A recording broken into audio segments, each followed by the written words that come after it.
Hi friends, Pandian stores upcoming episode என்னென்னு பார்க்கலாம். எவ்வளவு பட்டாலும் இந்த குமாருக்கு மட்டும் புத்தியே வராது அப்படின்னு நினைக்கிறவங்க கமெண்ட் பாக்ஸில் கருத்தை தெரிவிச்சிருங்க. இங்கே மாமா என்ன பண்ணுறாரு, அத்தைக்கு சீக்கிரம் கால் பண்ணி சொல்லிடுமான்னு மீனா கிட்ட சொல்கிறாங்க. இல்லை நான் நேரில் போய் சொல்லிக்கிறேன் அப்படின்னு சொல்லிட்டு வேக வேகமாக கிளம்பி வராங்க. இங்கே பார்த்தா உட்காந்துட்டு ஐயோ என் மருமகளுக்கு என்னாச்சுன்னு தெரியலையே அப்படின்னு புலம்பிட்டு இருக்காங்க. இவ இப்படியா பாவம், அவளுக்கு யார் முகத்தில் முடிச்சானே தெரியலையே, அவளுக்கு தினைக்கும் ஏதாவது ஒரு பிரச்சனை வருதே. அடியே மீனா, உன்னை போலீஸ் ஸ்டேஷனுக்கு கூப்பிட்டு போயிட்டாங்களா? ஐயோ எத்தனை வருஷம் போட போகிறான்னு தெரியலையே, உன்னை விட்டுட்டு நான் எப்படி இருப்பேன் அப்படின்னு அழுகுறாங்க. கரெக்டாக உள்ளார் வந்து அத்தை அப்படிங்கிறாங்களா. அடியே தங்கமேலு, அவள் குரல் தாண்டி எங்கிட்ட பார்த்தாலும் ஒழிச்சிட்டு இருக்கு. எங்கிட்ட எது கேட்டாலும் அவள் அத்தை அத்தைன்னு கூப்பிட்றது மாறி தாண்டி என்னை கேட்குது அப்படின்னு இங்கே சொல்ல, அத்தை உண்மையிலே மீனா தான் அப்படின்னு தங்கமேலு சொல்ல, அப்புறமா வேகமாக பார்க்குது வாசலை, எல்லாம் வந்து நிற்கிறாங்க. அப்படியே ஓடி வந்து மீனான்னு கட்டி பிடிச்சிக்கிறாங்க. அத்தை அப்படின்னு கட்டி பிடிக்கிறாங்க. அதுக்குள்ள மீனா வந்து அவங்க அப்பா அம்மா வர்றாங்க. ஏன்னா எல்லாத்துக்குமே நியூஸ் போகுது இல்லையா, அங்கே பாக்கியத்துக்கே தெரியுது தங்கமேலு அம்மாவுக்கே. அப்புறம் அவங்களுக்கு தெரியாமல் இருக்கும், எல்லாம் வராங்க. அப்படியே கட்டி பிடிச்சிட்டு அழுகுறாங்க. என்னடி இப்படி ஆயிடுச்சு அப்படின்னு. விடுங்கத்த, அதெல்லாம் நீங்கள் அழுகிற சீனே இல்லை இது அப்படிங்கிறாங்க. என்னடி சொல்கிறேன், நான் பாருங்க மறுபடியும் டிவியை பாருங்க அப்படிங்கிறாங்க. டிவியை போட்டு பார்த்தா நேர்மையான அதிகாரிக்கு இப்படிலாம் பண்ணால் நாடு எங்கே போகிறது, மீனா மாதிரி ஒரு நல்ல பொண்ணு கிடைக்கவே கிடைக்காதுன்னு சொல்லிட்டு அந்த வந்த ஆஃபீஸர் சொல்லிடுறாங்க. அதனால் பார்த்தா எல்லாம் பாராட்டு மழை குவியுது. அதே சமயம் இவங்க 2 பேர் தான் அப்படி பண்ணியிருப்பாங்க அப்படின்னு சொன்னதும் வருது. எல்லாத்தையும் பார்த்துட்டு அப்படியே சந்தோஷம் தாங்கலை. அப்படியே மீனா உனக்கு என்னடி, கெட்டதும் வருது அதுக்கப்புறம் நல்லது வருது அப்படிங்கிறாங்க. அது நல்லது தானே அத்தை, நல்லது வந்து அதுக்கப்புறம் கெட்டது வராது, நல்லது தானே அப்படிங்கிறாங்க. இருந்தாலும் பாவமாக இருக்குடி உன்னை பார்க்கல அப்படின்னு சொல்லி எல்லாம் கட்டி பிடிக்கிறாங்க. இரு உனக்கு போய் சுற்றி போடணும் அப்படின்னு போயிட்டு சூடத்தை எடுத்துட்டு சுற்றி போடுறாங்க. அவங்க அம்மாவும் அப்பாவும் மீனா உன்னை நினச்சா பெருமையாக இருக்குடி அப்படிங்கிறாங்க. விடுங்கம்மா, அதனால் ஒன்றும் இல்லை அப்படிங்கிறாங்க. இருந்தாலும் மாப்பிள்ளை பார்த்தியா, உனக்கா எவ்வளோ போராடிட்டு இருக்காரு தெரியுமா, எல்லா விஷயமும் கேள்விப்பட்டேன்டி, மாப்பிள்ளை எல்லாமே சொல்லிட்டாருடி, நான் உடனே உன் மாப்பிள்ளை தாண்டி அடித்தேன் அப்படிங்கிறாங்க. அவன் அங்கே வரைக்கும் வந்திருப்பான் போல இருக்கே, அவனை நீ அடித்து அங்கேயே போக தெரிஞ்சாமே அப்படிங்கிறாங்க. விடுங்கம்மா, அதனால் ஒன்றும் இல்லை, பரவாயில்லடி, உனக்கு கிடைச்ச மாமியார் மாமனார் நாத்தனார் குழந்தை புருஷன் எல்லாருமே ரொம்ப நல்லவங்களா இருக்காங்கல்ல அப்படின்னு சொன்ன கையோட ராஜி என்ன பண்ணுறாங்க, அம்மா அப்படிங்கிறாங்க. என்னம்மா ஓரகத்தையும் விட்டுட்டீங்களே, ஐயோ தெரியாமல் மறந்துட்டேம்மா. ஆமாடி மீனா, உனக்கு கிடைச்ச ஓரகத்தையும் நல்லவதாண்டி அப்படிங்கிறாங்க. அம்மா அப்படின்னு தங்கமேல் சொல்ல, ஓரகத்திகளும் நல்லவங்க தான் அப்படிங்கிறாங்களா. உடனே பார்த்துட்டு எல்லாரும் சிரிக்கிறாங்க. அதுக்கப்புறம் சோனியா மட்டும் சே இப்படி ஆகிப்போச்சே, இவன் நல்லா உள்ளுக்குள்ளே போவான்னு பார்த்தா கழித்திங்க வைக்கலான்னு தான் இப்படி ஆயிடுச்சே, என்ன மாமா இப்படி பண்ணிட்டிய சக்தி மாமா அப்படின்னு புலம்பி தள்ளுறாங்க. பார்த்தா இங்கே என்ன பண்ணுறாங்க, அதுக்குள்ளே இவங்க அங்கே கதிரும் நம்ம செந்திலும் போயிட்டு குமார கும்பிட்டு வந்துடுறாங்க.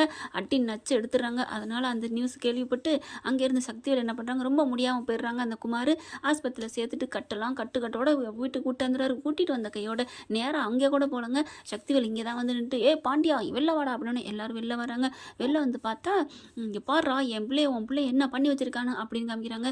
எப்படிங்க அட்டன் டைமில் நடந்திருக்கு அப்படின்னு மீனா செந்தில பார்க்க, ராஜையும் கதிரை பார்க்குறாங்க. எந்த நிமிஷம் எப்படி போனீங்க அப்படிங்களா, அதெல்லாம் ஐயா கில்லி மாதிரில போய் அடிச்சுட்டு வந்துட்டோம்ல, சும்மா அவனை விடுவாங்களா அப்படிங்கிறாங்க. இங்கே பார் பாண்டியா, பேச்சோடு இருக்கணும், இப்போலாம் கை வீச்சாக இருக்கக்கூடாது அப்படிங்கிறாங்க. ஏன்னாடே உன்னை நாங்கள் அங்கேயே வச்சுட்டு அங்கேயே எடுத்துருக்கணும்டா, என் மரும மேலே எவ்வளோ பெரிய கேஸு போட்ட, நாங்கள் என்ன சும்மா விடுவோமா அப்படிங்கிறாங்க. அப்போ முத்துவேலு வந்துடுறாங்க. என்னடா பிரச்சனை நடக்குது அப்படிங்கிற கொஞ்சம் ஓரலாக தெரிஞ்சுக்கிறாங்க. இந்த மாதிரி என் மருமகளுக்கு உன் தம்பி பிள்ளையும் செஞ்ச மடலை பார்த்தீங்களா அப்படிங்கிறாங்க. அதுக்கப்புறம் அந்த செல்லை எடுத்து காமிக்கிறாங்க. மீனா செல்லை பார்த்தோன்னு அப்படியே ஆடி போகிறாரு. சரி இதுக்கும் இவனுக்கு என்ன இருக்குது, இவங்க அடிக்கணும் அப்படின்னு கேட்குறாங்க. இதை பண்ண வச்சு ஆள் அனுப்புனதே உங்கள் தம்பி தான் தெரியுமா அப்படிங்கிறாரு. அப்படியே என்ன குமார் என்ன சக்திவேல் உண்மையா அப்படிங்கிறாங்களா. உடனே இல்லைண்ணே அது வந்துண்ணே அவன் நம்ம தான் இடிச்சா இல்லையா அதனால தான் அப்படின்னு சொன்னோன்னே ஒரு அடி கொடுக்குறாரு பாருங்க, மின்னல் மாதிரி கொய்யுங்குது சக்திவேலுக்கு. என்னண்ணே இப்படி அடிச்சிட்ட அப்படிங்கிறாரு. பின்ன நான் அவங்க வீட்டு விஷயத்தில் நேரடியாக தலையிடாதான்னு எவ்வளோ வாட்டி சொல்லியிருக்கேன், அப்போ சைடில் தலையிடலாமா அப்படிங்கிற மாதிரி பார்க்குறாங்க. ஆனாலும் இவர் முத்துவேலை பொறுத்த வரைக்கும் கொஞ்சம் நல்லவராக தான் இருக்காரு. அதுக்கப்புறம் 2 குடும்பத்துக்கும் சமாதானப்படுத்துறாங்க. அவங்க அப்பத்தான் வந்துட்டு சரி விடுங்க, ஏதோ ஒன்று நடந்து போச்சு, அதான் அடிச்சு தீர்த்துட்டீங்களா, போங்க அப்படின்னு சொல்லிட்டு கூட்டிகிட்டு போயிடுறாங்க. எப்போ பாரு இவங்களோட இம்சையாக இருக்குது அப்படின்னு சொல்லிட்டு பேசாமல் வீடை காலி பண்ணிட்டு வேறு பக்கத்து போயிடலாமாங்க அப்படிங்கிறாங்க. நீ என்னடி இவங்களுக்கு பயந்துட்டு, இது எத்தனை வருஷமா நாங்கள் இங்கே இருந்தோம், அதெல்லாம் இல்லை, நீ தானே ஆசைப்பட்ட அம்மாவை பார்த்துக்கிட்டே இருக்கணும்னு, அதுக்காக தாண்டி எவ்வளோ விலை கொடுத்து இந்த இடத்த வாங்கி கல்யாணம் கட்டியிருக்கோம், வீடு கட்டியிருக்கிறோம் அப்படிங்கிறாங்க. அதுக்கப்புறம் வாடி மீனா, உனக்கு நான் அது வந்து சண்டை போட்டதில் எல்லாத்தையும் மறந்து போச்சு, உனக்கு என்ன வேணும் கேளு, நான் சமைச்சு தரேன் அப்படிங்கிறாங்க. பரவாயில்ல அத்தை அப்படிங்கிறாங்க. அடுத்து பார்த்தீங்கன்னா இங்கே என்ன பண்ணுது தன்னோட அம்மாவுக்கு கால் பண்ணுது. "என்னடி தங்கமயிலு" அப்படின்னு, "நான் இப்போ டிவியில பார்த்தேன்டி, உன் ஓரகத்தி வந்துட்டா போல இருக்கு, எந்த தப்பும் பண்ணல போல இருக்கு" அப்படிங்கிறாங்க.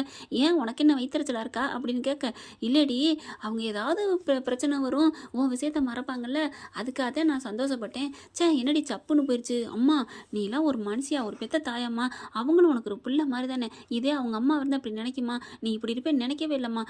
என்னடி சொல்கிற, நீ நல்லா இருக்கணும் தானே நான் நினைக்கிறேன். ஆமாம், உன் பெத்த பிள்ளை மட்டும் நல்லா இருக்கணும், மற்றவங்களாம் என்ன பண்ணணும், இங்கே மாதிரி இது மாதிரிலாம் பண்ணாதம்மா. மீனாவும் ராஜி என் மேலே எவ்வளோ உசுராக இருக்காங்க தெரியுமா, அக்கா கூட பிறந்த அக்கா மாதிரி பழகிக்கிட்டு இருக்காங்க. நாங்கள் 3 பேரும் ஒத்துமையாக ஒன்றா இருக்கிறோம். சும்மா ஏதாவது சொல்லி கொடுத்து என் குடும்பத்தை கெடுக்க பார்க்காத, நீ முதல்ல ஃபோனை வை" அப்படின்னு சொல்லிட்டு வச்சுட்டு திரும்புகிறாங்க. மீனா ராஜி நிற்கிறாங்க. "அக்கா" அப்படின்னு சொல்லிட்டு அப்படியே மீனான்னு கட்டி பிடிச்சிக்கிறாங்க. "எங்களுக்கு இது போதும்க்கா, உங்களை நாங்கள் முழுசாக நல்லா இன்னைக்கு தாக்கா ஏற்றுக்கிறோம்" அப்படிங்கிறாங்க. "என்னடி சொல்கிறீங்க, அப்போ நீங்கள் என்னை ஏற்றுக்கவே இல்லையா?" "ஏற்றுக்கிட்டு தாக்கா இருந்தோம், இருந்தாலும் நீங்கள் அப்பப்போ அம்மா பேச்சை கேட்டுட்டு ஒரு மாதிரியா பேசுனீங்களா, அதனால தான் கொஞ்சம் மேலே டவுட் வச்சுருந்தோம். இப்போ அந்த டவுட்டு கிளியர் ஆயிடுச்சுக்கா, நீங்கள் எவ்வளோ எங்களுக்காக பேசியிருக்கீங்க" அப்படின்னு சொல்லிட்டு கட்டி பிடிச்சி முத்தமலை பொழிகிறாங்க. இதெல்லாம் பார்த்துட்டு அப்படியே கோமதி பூரிச்சு போகுது. அப்பாடா, இனிமேல் 3 மைங்களை ஒத்துமையாக இருப்பாங்க, எனக்கு இது போதும் அப்படின்னு ரொம்ப ஹாப்பியாகிறாங்க. என்ன ஃப்ரெண்ட், இப்படி போனால் சூப்பராக இருக்கா? இந்த பதிவு உங்களுக்கு பிடிச்சிருந்துச்சுன்னா உங்கள் பொண்ணான கையில் ஒரு லைக்கை போட்டு சப்ஸ்கிரைப் பண்ணிடுங்க. Thank you friends.